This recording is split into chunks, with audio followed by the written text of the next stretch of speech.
Kanye West is a human being that apparently is a famous musician, or was a famous musician. I'm not gonna lie, I haven't really listened to their work. I looked up one song of theirs.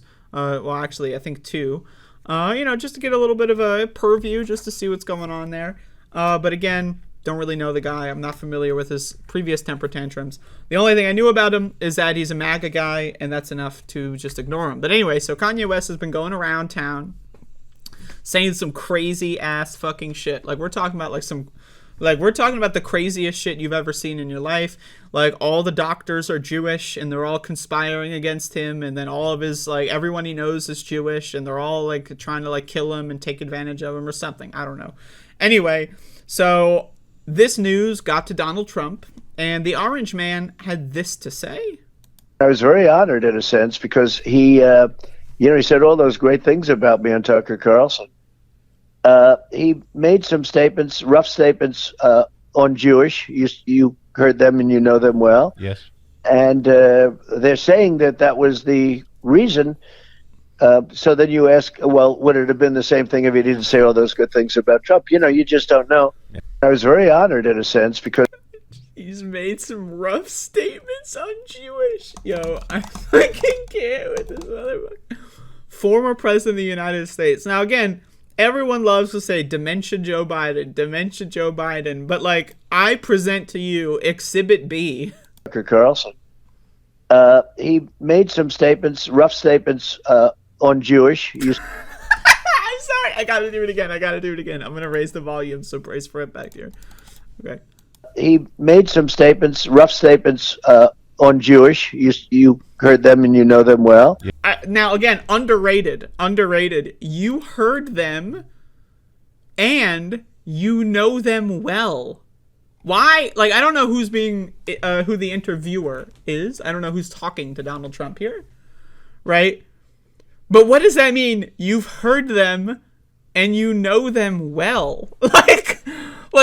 Has the interviewer studied? Are they a fucking dialectical linguistic professor of whatever, and they've studied the statements, and he what the fuck I'm sorry, man. Okay, let's do the whole thing again. I was very honored in a sense, because he said all those great things about me on Tucker Carlson.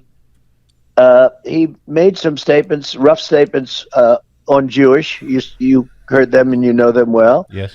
And they're saying that was the reason. So then you ask, well, would it have been the same thing if he didn't say all those good things about Trump? You just don't know. Yeah. I was very honored. Okay. Would it have been the same? What does that mean? Would the reaction to Kanye West being anti-Semitic have been the same if he didn't previously support Donald Trump? Because guess what? When he did support Donald Trump, all of his brand deals still did business with him. Now they dropped him. So I don't know. Maybe the anti-Semitism thing is actually really just that bad. But again, I love it. Rough statements on Jewish. And you know them well. You know them well. The way this guy talks is really... It is hilarious. Now, again, love him or hate him, I hate this motherfucker. Honestly, I am right now already planning a Donald Trump kicks the bucket party. So if anyone wants an invite, let me know. But, again, the way that he talks is hilarious. I mean, there's no doubt about it. There's no fucking... the way... this guy and his contribution to American culture should have been... only the way he speaks. That's it. That's the only positive contribution he has to American culture. Is his comedic stylings are pretty up there. But either way, that's Donald Trump on Kanye West. Again, made some rough statements on Jewish, but it's it's not all that bad. And you know them well. Oh my God.